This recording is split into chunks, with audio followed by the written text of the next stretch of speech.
मत टकरा इस नीले समंदर से, इसने अच्छे अच्छों का घमंड डुबोया है। अंग्रेजों को कुछ इसी तरह अपनी बादशाहत पर बेहिसाब घमंड हो गया था।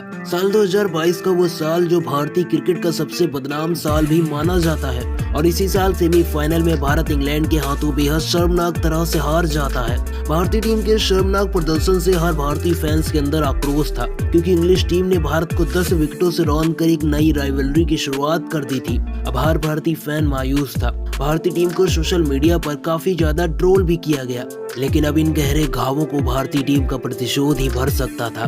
लिहाजा फैंस को इंतजार था 29 अक्टूबर के उस ऐतिहासिक दिन का, जब इकाना के मैदान पर T20 और ODI की defending champion England unstoppable team India से भिड़ने के लिए पूरी तरह से तैयार थी।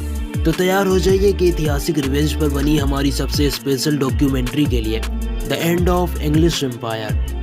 साल 2019 और साल 2022 के ICC वर्ल्ड कप में मिली हार के बाद इंग्लैंड भी टीम इंडिया की ब्लैक लिस्ट में शामिल हो चुकी थी। भारत का विजय रथ अब लखनऊ के इकाना स्टेडियम में आ चुका था। इंग्लिश कप्तान जोस बटलर ने टॉस जीतकर पहले गेंदबाजी चुनी। भारतीय ओपनर रोहित शर्मा और शुभमन गिल भारतीय पारी की शुरुआत करने आते हैं। भारतीय ओपनिंग साझेदारी पनप ही रही थी, लेकिन क्रिस वोक्स ने आकर पूरा खेल ही पलट दिया। 26 रनों के स्कोर पर क्रिस वोक्स ने शुभमन गिल को क्लीन बोल्ड कर दिया और भारतीय टीम का एक अहम विकेट भी गिरा दिया।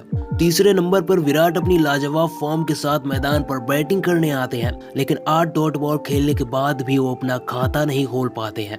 लिहाजा उन पर प्रेशर बढ़ रहा था, इसलिए वो एक शॉट हवा में खेल देते हैं और बदकिस्मती से बेन स्टोक्स उन्हें कैच आउट कर देते हैं। हालांकि रोहित शर्मा को अभी इस पिच पर ज्यादा दिक्कत नहीं हो रही थी और वो बड़ी हिट्स भी लगा रहे थे, लेकिन बाकी के बल्लेबाज काफी ज्यादा संघर्ष कर रहे थे।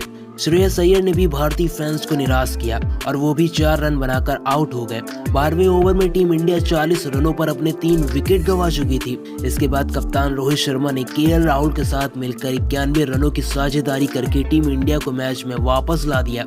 रोहित अलग ही अंदाज में बल्लेबाजी कर रहे थे। 66 गेंदों में रोहित शर्मा ने अपनी हाफ सेंचुरी लगाकर भारत को मजबूत स्थिति में लाकर खड़ा कर दिया, लेकिन इंग्लिश गेंदबाज इस मैच में भारतीय बल्लेबाजों पर कहर बरपा रहे थे। पहले राहुल, इसके बाद रोहित शर्मा का विकेट चटकाकर इंग्लैंड ने भारतीय बल्लेबाजी को पूरी तरह से ध्वस्त कर दिया। भारतीय टीम जो रोहित शर्मा की शानदार बैटिंग के दम पर एक विशाल स्कोर की ओर बढ़ रही थी, अब 37 ओवर में 164 रनों पर भारतीय टीम ने अपने 5 विकेट गंवा दिए थे, लेकिन अंत में सूर्या ने अपनी 49 रनों की पारी के दम पर भारतीय टीम को 229 रनों के स्कोर तक पहुंचा दिया। हालांकि सूर्या अपने अर्धशतक से चूक गए, लेकिन उन्होंने अपना काम बखूबी कर दिया था।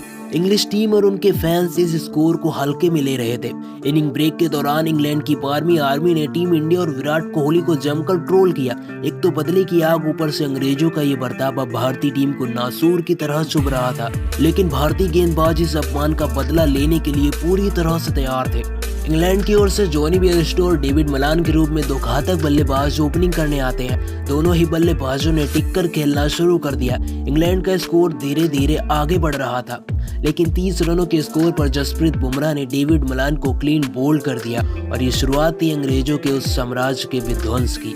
इसके बाद जोए रूट को भी 0 के स्कोर पर जसप्रीत बुमराह ने LBW आउट कर दिया। 30 रन के स्कोर पर अब इंग्लैंड की टीम अपना दूसरा विकेट भी गंवा चुकी थी। बेन स्टोक्स इंग्लैंड की आखिरी उम्मीद के तौर पर बल्लेबाजी करने आते हैं, लेकिन उन्हें भी 0 के स्कोर पर मोहम्मद शमी ने क्लीन बोल्ड कर दिया। इसके बाद दूसरे छोर पर शानदार बल्लेबाजी कर रहे जॉनी बेयरस्टो को भी शमी ने क्लीन बोल्ड करके इंग्लैंड को उस मैच से पूरी तरह से बाहर कर दिया। इंग्लिश टीम अब 52 रनों पर अपने 5 विकेट गंवा चुकी थी और इसके बाद भारतीय गेंदबाजों ने मिलकर पूरी इंग्लिश टीम को 129 रनों पर ऑल आउट कर दिया। मोहम्मद शमी ने 4 तो जसप्रीत बुमराह ने 3 विकेट लेकर इंग्लैंड की कमर तोड़ दी और सेमीफाइनल में भारत को 10 विकेट से हराने वाली इंग्लिश टीम को 129 रनों पर ऑल आउट करके उस हार का हिसाब भी पूरा कर लिया। तो अगर आपको भी टीम इंडिया का ये रिवेंज पसंद आया हो तो वीडियो को लाइक करें। साथ ही ऐसी डॉक्यूमेंट्री आगे भी देखने के लिए चैनल को फटाफट से सब्सक्राइब भी कर लें।